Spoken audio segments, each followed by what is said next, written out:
Muy buenas. En la confluencia de 4 galaxias, marketing, datos, tecnología y derecho, hemos creado este espacio, donde entrevistaremos a CMOs, DPOs, CDOs y otras criaturas salvajes de procedencia dispar. Yo soy Sergio Maldonado y esto es Masters of Privacy en castellano. Bueno, hoy hemos reunido un mini panel con los DPOs de dos de los grandes grupos publicitarios o de las grandes agencias del mundo, Dentsu y Publicis, para conocer mejor su punto de vista, dado que con frecuencia es la agencia quien lleva de la mano al anunciante para explorar nuevos canales, estrategias de conocimiento del cliente o el aprovechamiento de los datos.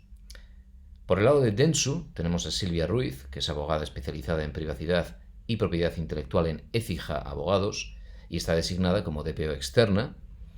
Y por el lado de Publicis tenemos a Henry Velázquez, que es DPO para el sur de Europa y abogado especializado en protección de datos y derecho de las nuevas tecnologías. Ambos son además docentes en diferentes universidades y creo que puedo decir grandes apasionados de esta confluencia entre derecho, tecnología, marketing y datos. Empezamos. Muy bien, pues Silvia, Henry, gracias por venir. Un placer, Sergio. Muchas gracias por invitarnos. Muchas gracias a ti por invitarnos, Sergio. Bueno, pues por empezar calentando con una pregunta, ¿no? Os toca en el rol de DPO buscar un equilibrio entre los intereses de la gente, ¿verdad? De la audiencia, de la sociedad, etcétera, y el interés de negocio. Y la agencia, en cierto modo, o el grupo de comunicación, pues grupos líderes de comunicación como Dentsu, Publicis, pues al final estáis probando cosas bastante innovadoras todo el tiempo que implican uso de datos personales, de dato pseudonimizado, esa línea roja entre lo que es dato personal y no.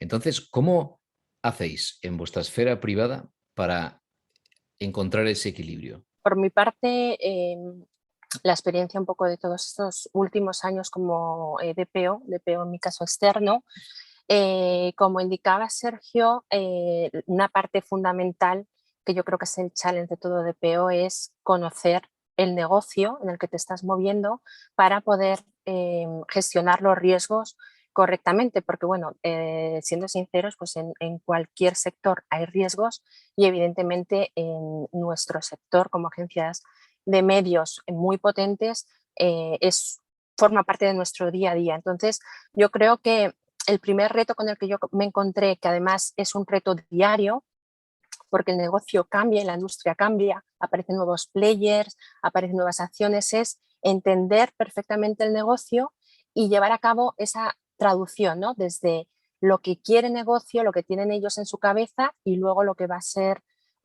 materialmente ese proyecto y las líneas rojas, acondicionarlo a las líneas rojas que marca la normativa. Entonces, muchas veces, y supongo que a Henry le pasará igual, parece que hablamos distintos idiomas, y nos cuesta un poco llegar a entender exactamente lo que ellos quieren hacer. Entonces, la integración, pienso, del DPO dentro de la organización es un pilar básico, no ver al DPO como un elemento burocrático que hay que pasar, sino como un elemento necesario que forma parte del ecosistema también, desde que se aprobó el GDPR, formamos parte del ecosistema y estar integrados totalmente en la organización, de tal manera que cuenten con nosotros desde un perfil medio de negocio hasta, por supuesto, los managers y todos aquellos stakeholders que realmente son los que tiran del negocio, los que van marcando las pautas de lo que quieren hacer de cara a los clientes. Y creo que esto para mí es un punto fundamental en el sentido de si en algún momento nos perdemos, en algún momento la industria va avanzando y nosotros nos quedamos con nuestros principios generales del derecho en la cabeza, ahí estamos perdidos porque todos los controles que tenemos que aplicar dentro de la organización perderían totalmente efectividad. Entonces yo creo que ese es el punto más importante que tiene que plantearse un DPO y no solo cuando arranca la organización, sino en el día a día como algo continuo, un task diario y como algo primordial dentro de nuestras funciones que debemos acometer. Bueno, estoy completamente de acuerdo con lo que ha mencionado Silvia. En mi caso, creo que ha sido también lo mismo. Una cosa que fundamentalmente a mí me ha ayudado mucho es convertirme en una persona cercana a negocio. ¿A qué me refiero con esto? El involucrarme por entender sus proyectos, involucrarme por entender sus propuestas, por entender el beneficio que obtienen en cualquier proyecto que desarrollen en beneficio de un cliente, entender la tecnología que está detrás y entender qué estamos buscando a través de nuestra proposición de negocio, ¿no? A partir de allí, yo siempre digo una frase coloquial que es, el DPO tiene que ser la persona más popular en la organización. Esto significa que tenemos que estar codo a codo para que, con la gente que lleva a cabo las iniciativas de negocio para que ellos puedan ver y poder traducir nosotros de alguna forma hacia ellos dónde está nuestra propuesta de valor. Un ejemplo concreto, cada vez en el tema, especialmente en nuestro sector, ¿no? Marketing, comunicación, el customer centricity, el dar un mensaje personalizado que pueda llegar al individuo que quiere comprar los productos o servicios de nuestros clientes es cada vez más importante. El hacerlo a través de tecnologías que permitan una medición de los objetivos de forma transparente y de forma eficaz también es muy importante. Y el hacerlo de una forma segura, rentable, que el cliente quiera volver a repetir, pues cada vez se repite. Entonces, en ese valor del customer centricity, yo incluyo privacy, incluyo toda la parte de protección de datos del individuo y finalmente después de ya algún tiempo, e insisto, y de varias reuniones, varias actividades que he desarrollado con ellos, creo yo que hemos conseguido llegar a ese punto en el que sí que lo he visto, al menos en mi organización. Data Science tiene un proyecto para sacar un DMP, por ejemplo, en el que vamos a ver atribuciones y vamos a medir a través de algoritmos cómo mejorar nuestras campañas en medios. Y la primera llamada es conmigo. Mira, tenemos este plan, este proyecto. Necesito que tú me digas qué tengo que tener en cuenta para yo podérselo vender a mis clientes sin que tenga ningún problema. Y creo que aquí también el anunciante juega un papel importante, o mejor dicho, el DPO o el equipo legal del anunciante. Porque en la medida en que el anunciante también nos exige a nosotros, como agencia de medios, cierto nivel de compromiso, de ciertas evidencias de cumplimiento, entonces también le exige a negocio cuando estamos en un concurso, en un pitch, que le dé garantías de ese cumplimiento y ahí llaman al DPO para que efectivamente tengamos todo muy bien atado para que nuestra propuesta de negocio pueda tener un valor y pueda salir favorecida a los ojos del cliente. Entonces, en este sentido, yo lo veo. Veo que sí, que ese equilibrio del que hablábamos entre negocio, privacidad, cada vez se va alcanzando más, un poco porque ya llevamos ya algunos años desde la entrada en vigor del reglamento europeo, un poco también por los cambios del sector y creo que cada vez hay más concienciación por parte de negocio en encontrar un beneficio ya no solo de cumplimiento normativo, sino un beneficio también para la propuesta de valor del negocio. Buenísimo, justo ahí quería ir, porque esto me parece muy bueno. Habéis pasado de ser la policía interna temida, ¿no? Donde nadie quiere que husmeéis por si acaso algo no se puede hacer, ¿no? A un aliado de negocio, a lo mejor esto ya es un poco utópico, un poco idílico como lo pinto, ¿no? Pero aliado natural, porque en un mundo que avanza, como dices, hacia customer centricity, hacia humanizar, ¿verdad? El marketing y que la persona esté en el centro, al final, esta idea de privacidad desde el diseño y de justo customer centricity, agency en el sentido de control y transparencia, al final va remando en la misma dirección. Y hablando de esto, ¿creéis que avanzamos desde el punto de vista de la agencia, iniciativas de agencia, etcétera, que vivimos de un mundo donde se hacía casi de todo, ¿no?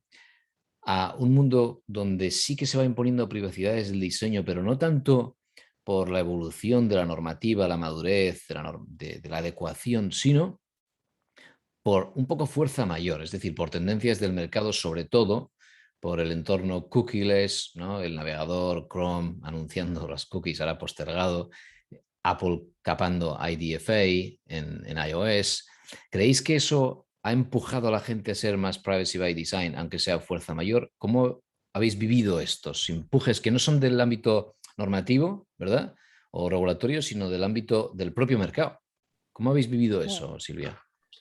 Yo, vamos, es una realidad, Sergio, y además porque esta situación va, por decirlo de alguna manera, en cadena. Es decir, al final nosotros con nuestros productos, con nuestras plataformas, tenemos esa privacidad desde el inicio por defecto como primera base, pero al final ese sello de garantía, ¿no?, de cumplimiento, lo ha revisado el DPO, cumplimos con el GDPR, de cara al cliente, también es una cuestión que tenemos que tratar directamente con los DPOs de los clientes, de nuestros clientes, es decir, ellos mismos nos están planteando si todos nuestros procesos cumplen con esas revisiones previas que hay que realizar. Entonces, se ha llevado así, yo creo que ha sido un efecto natural. Yo creo que cuando empezó este concepto del privacy by design, que todos decíamos, uy, qué bien, ¿no? Como DPO, qué bien me va a venir, porque al final van a tirar de nosotros, nos van a involucrar. Yo creo que ha evolucionado de manera natural y el concepto en sí ha tenido como resultado que al final somos un control que desde el inicio se ha implementado de manera, yo podría decir, por lo menos en mi caso, de manera espontánea, ¿no? Lo que decía Henry, tiran de nosotros de una manera espontánea.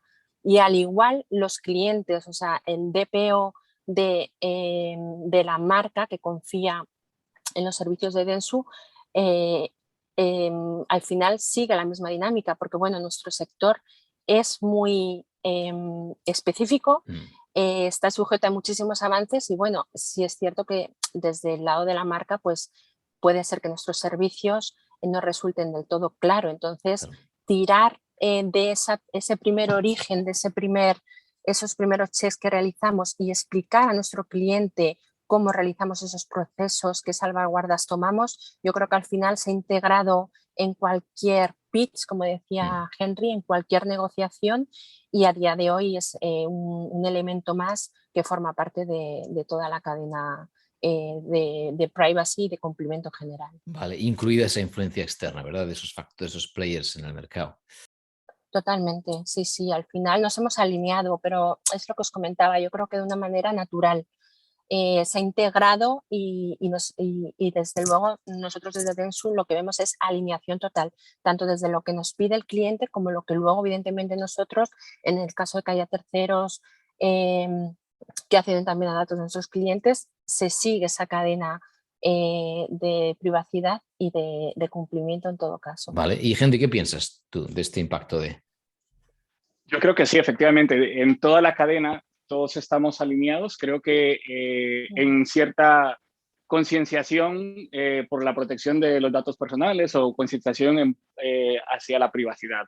Creo que eso se debe a varias causas, ¿no? Primero, el usuario está más concienciado porque ha tenido muchísima información, porque tiene una normativa que, empezando por el reglamento europeo, le protege, pero a partir de ahí el efecto cascada, ¿no? Después viene Estados Unidos, viene Corea, viene Brasil y otras normativas han cogido este modelo y por lo tanto otras sociedades, otros individuos también han adquirido esa conciencia. Eso por una parte. Muy bueno. Segundo, efectivamente, en el mercado todos, porque desde el anunciante que quiere que... todos queremos conseguir la confianza del usuario, ¿no? Entonces, desde el anunciante que quiere la confianza del usuario que compra en su e-commerce, hasta nosotros que posibilitamos una campaña para que ese usuario busque un producto concreto de acuerdo a sus intereses, hasta el proveedor nuestro que tiene, qué sé yo, un perfilado concreto en su grupo editorial buscando este tipo de publicidad personalizada, todos estamos de acuerdo con que la privacidad ya ahora es un tema que tiene que estar sobre la mesa. Ahora, la motivación del por qué está sobre la mesa creo que también se debe a muchos factores. Por una parte, lo que decía antes, el usuario está más concienciado, el desarrollo normativo. Por otra parte, también la industria, creo yo que juega un papel importante, que ha visto que esto es un tema de interés y hemos visto players que antes negaban la privacidad y ahora lo han cogido de bandera, ¿no? Sí, sí, sí, sí. Porque han visto la importancia de la privacidad dentro del mercado. Sí. Y eso también, ese interés en tener una posición, digamos, privilegiada en el mercado y dentro de los las diferentes propuestas de valor que te ofrezco con mi servicio, se incluye en un lugar privilegiado la privacidad, pues también juega un papel importante. Hay muchas discusiones al respecto, ¿no? De si esta voluntad dentro de la industria por tener un papel privilegiado de la privacidad se deba realmente a una concienciación derechos fundamentales o al interés del individuo, o a una posición dominante de mercado, ¿no? Que hay muchas cuestiones al respecto. Claro. Pero en cualquiera de los casos, en cualquiera de los criterios y opiniones que pueda haber al respecto, yo creo que en definitiva sí que a la larga, independientemente de cómo esto afecte al mercado, si pensamos en el individuo como tal, en el sujeto, a la larga, de una forma u otra, le beneficia. Ya sea por una motivación o por otra, a la larga repercute en que tendría una mayor protección y que ya no solo viene desde el legislador o del regulador, o de la ley, sino que de la industria misma, que independientemente de la motivación, porque sea, ha visto en ello un valor importante y un punto más para ganarse la atención del usuario o el potencial consumidor de los servicios. Muy bien, vale. Al final es un valor añadido, ¿no? Sería la conclusión a la que llegamos. Efectivamente. Los dos, es un valor añadido para el negocio. Muy bien, vale. Tirando de ese mismo hilo, ¿vale? Privacidad desde el diseño, valor añadido, respeto a la audiencia o al consumidor. En su día entrevistamos aquí a Jorge García Herrero y me pareció muy interesante lo que comentó acerca de la relación entre las bases legales del tratamiento y la responsabilidad proactiva. Y hablábamos precisamente de cómo se abusa el consentimiento como base legal, que en el ámbito de marketing estamos muy familiarizados, porque en ePrivacy no hay tutía, en el ámbito de cookies, ¿no?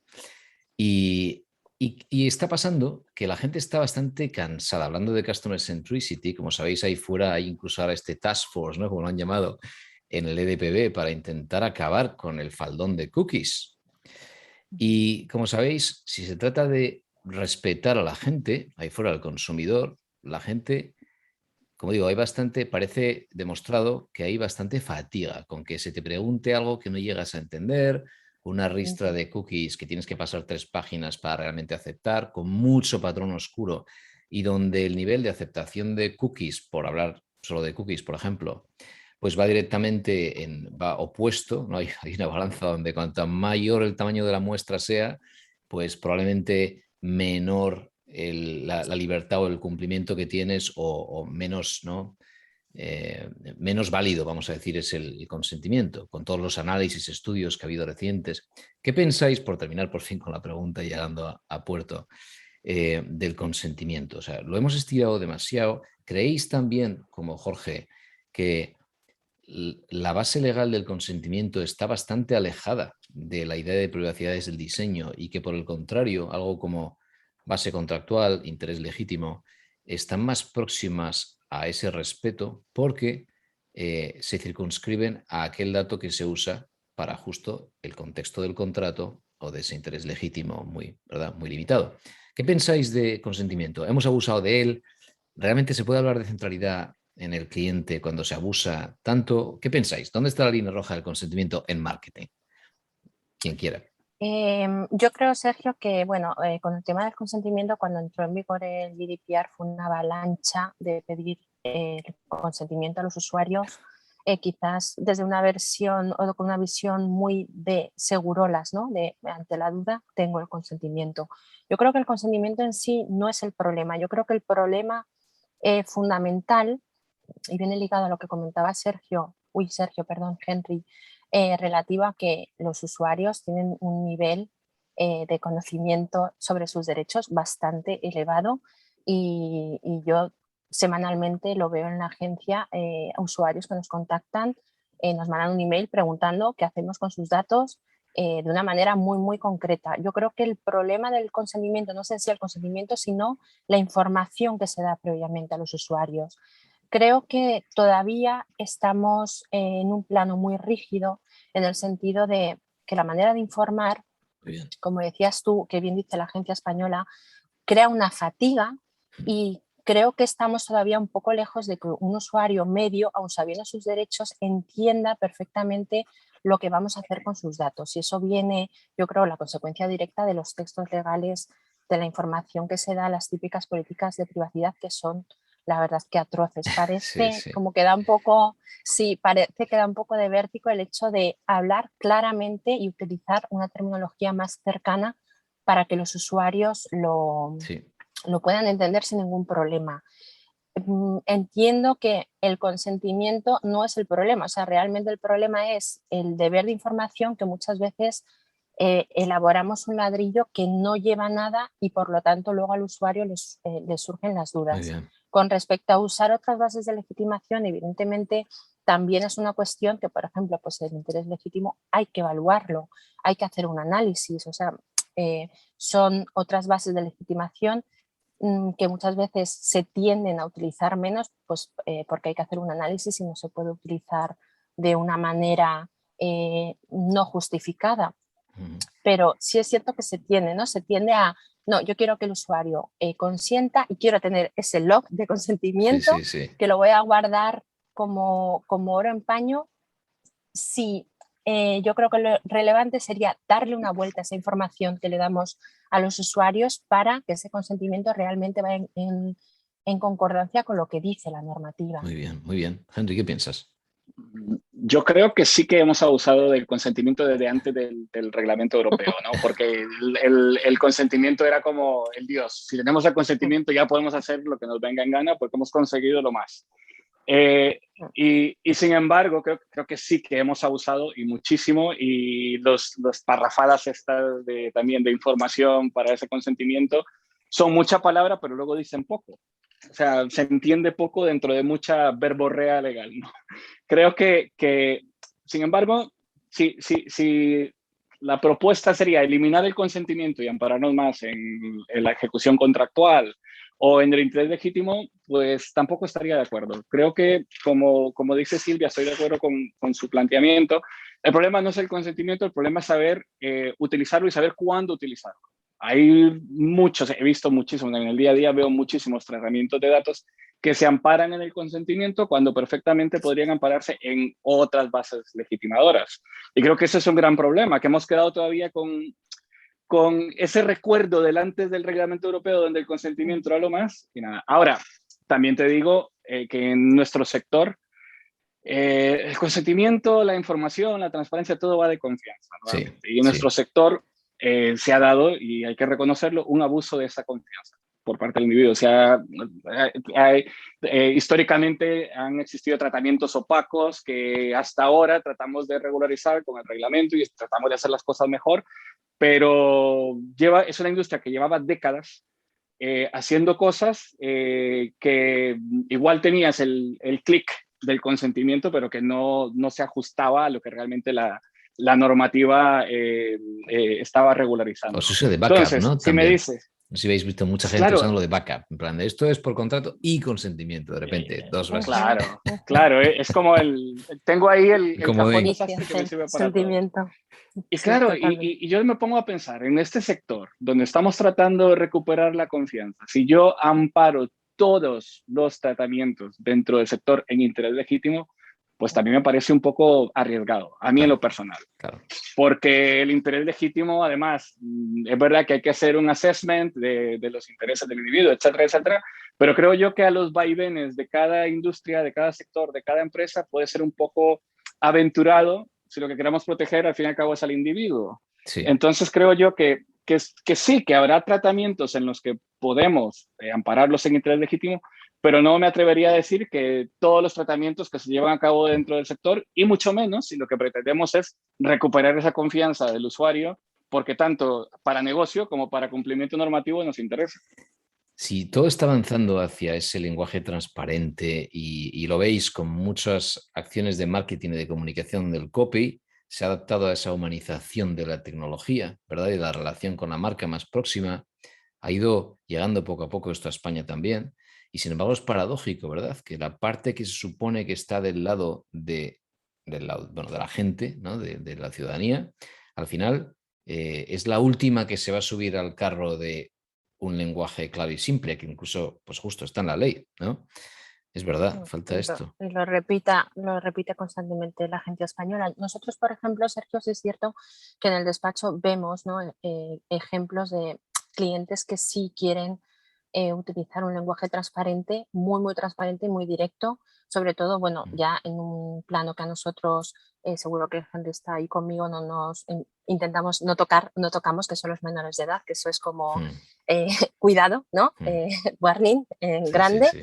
Pero bueno, sí lo vemos en otros clientes del despacho, mensajes muy frescos, muy directos, en los que realmente se llega a entender perfectamente, incluso muchas veces con símbolos, que parece como, uy, voy a meter un símbolo y Claro. esto queda poco, es como si quedase poco ortodoxo, ¿no? O poco formal, Sí, sí, cuando realmente lo importante es eso, es sí. que llegue. Y hemos visto ejemplos, incluso ejemplos que ha puesto la agencia, hemos visto ejemplos que valorándolo hemos dicho, es que se consigue perfectamente el efecto que queremos, que es que se entienda.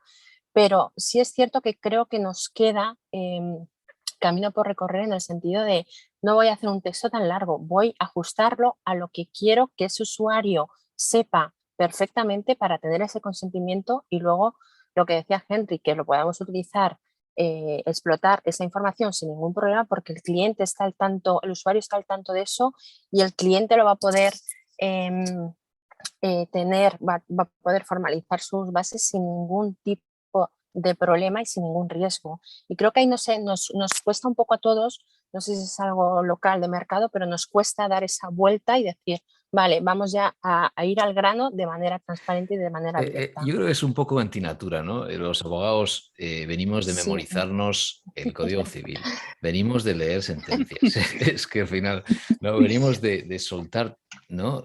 Tostones infumables porque es lo que nos han enseñado. Y de repente tienes que desaprender todo aquello con lo que cuesta desprenderse, ¿verdad? Intentar ser precisos, con lo dicho, las sentencias, la importancia del lenguaje preciso y, por tanto, un abanico de vocabulario muy amplio. Y de repente aquí, claro, tienes que hablar con la gente y tienen que entender. Entonces yo entiendo que el abogado del cliente, sufriendo el mismo vicio, pues escribimos unos para otros, vamos a decir, y falta escribir para ese consumidor final. Oye, una última pregunta, eh, y os dejo en paz. Una última pregunta, muy concreta.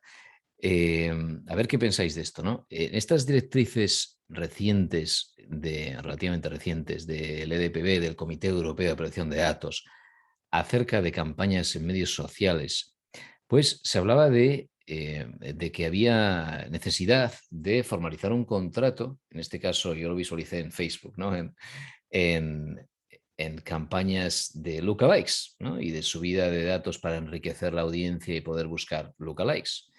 Y yo no sé si habéis vivido esto o habéis hecho seguimiento o cuál es vuestra impresión de cómo se va después a materializar esto a nivel de cada país o de la práctica diaria, de que cuando haces una campaña, como decía, ¿no? Hay LDPB, hay diferentes momentos en el ciclo de vida de ese flujo de datos donde hay un escenario de corresponsabilidad y luego un escenario de, ¿no? Pues esos responsables independientes, cada uno por su lado.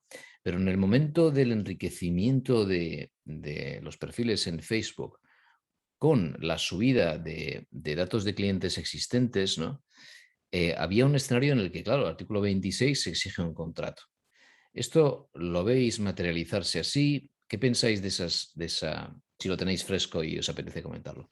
Vale, pues si quieres, yo lo que te puedo decir del tema de Lookalike y de las plataformas y de los servicios estos de audiencias personalizadas, ¿no?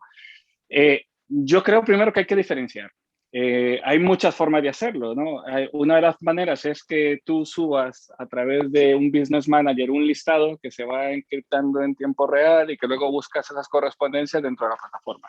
Otra manera es que instales el pixel Sí. dentro de un formulario, digamos, del anunciante. Mientras estás rellenando el carrito de la compra y te pide el dato del correo electrónico, pues ahí en ese campo hay un pixel que va directamente y se alimenta a Facebook para que lo hagas en tiempo real. En este segundo escenario, yo veo claramente que efectivamente hay una de las cosas que me gusta de estas guidelines es que sí habla de los tramos del tratamiento, que es una cuestión que yo creo que dentro del mundo jurídico, los que nos dedicamos a protección de datos, hemos defendido durante mucho tiempo y no todos lo ven tan claro.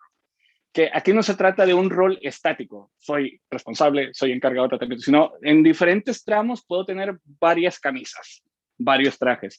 Y en el caso del Pixel, por ejemplo, allí veo que hay un momento en el que se puede dar ese joint controller, por decirlo así, entre el anunciante que instala el Pixel y la red social.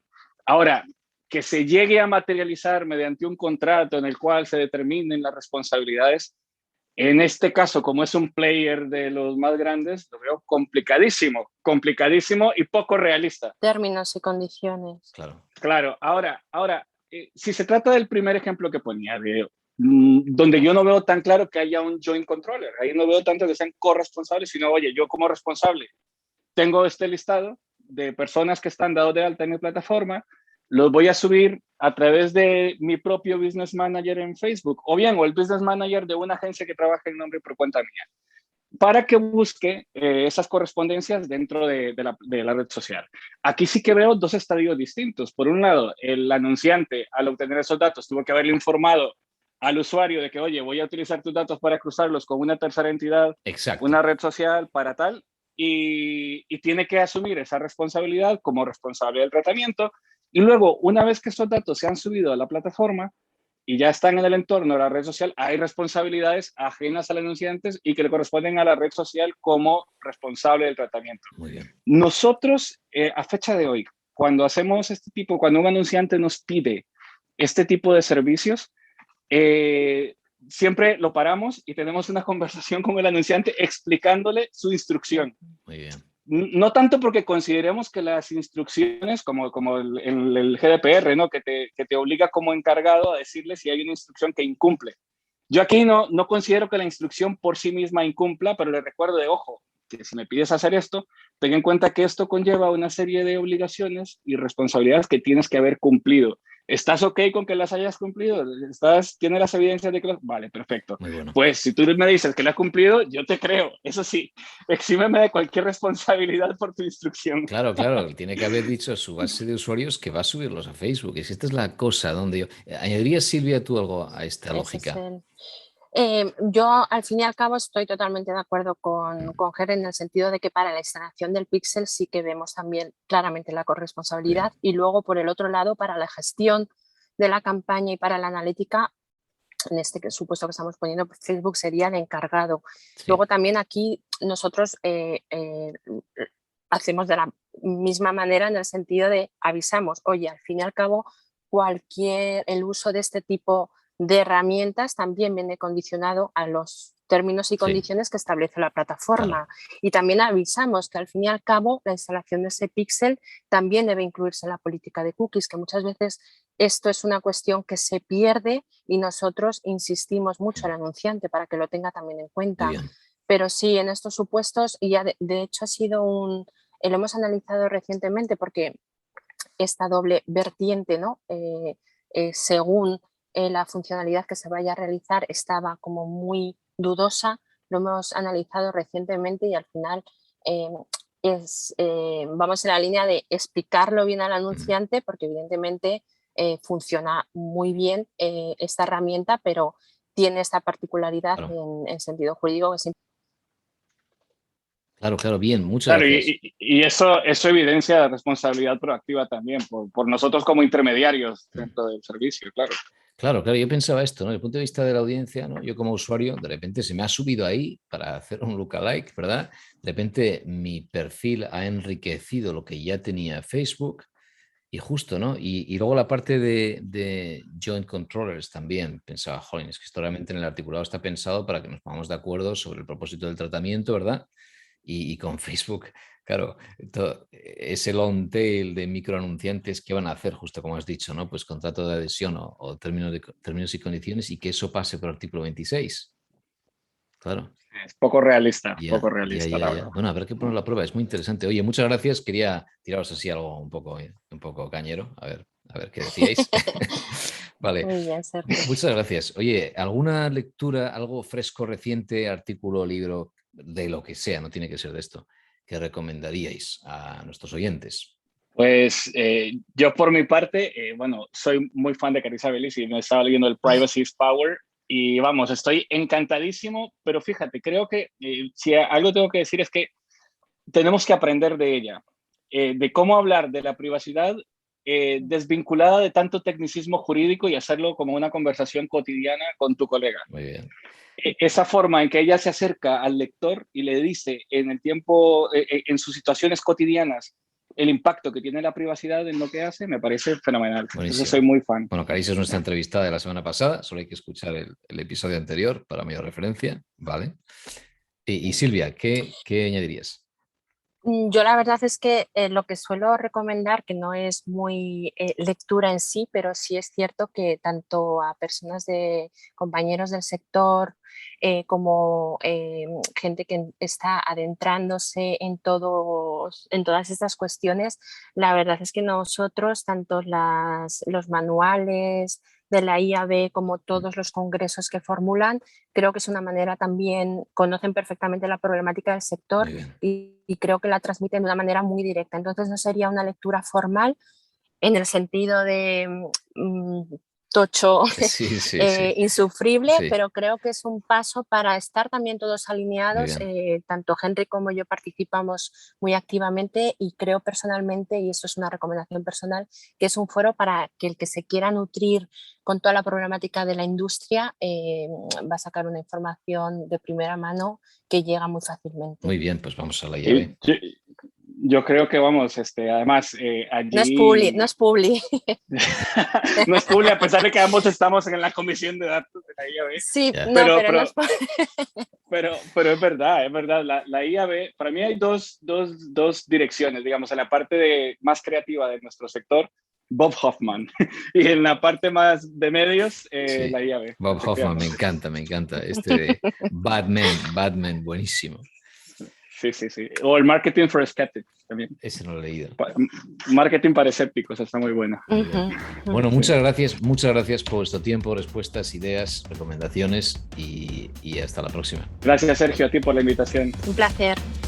Hasta aquí hemos llegado hoy. Puedes consultar las notas del episodio en mastersofprivacy.com, incluyendo los links a artículos o libros mencionados y otra información relevante. También puedes seguirnos en LinkedIn si te apetece, Privacy Cloud España en castellano o Privacy Cloud sin más en inglés, en Twitter también, por supuesto, y plantear tus cuestiones o proponernos futuras temáticas y entrevistas. Gracias y hasta la próxima.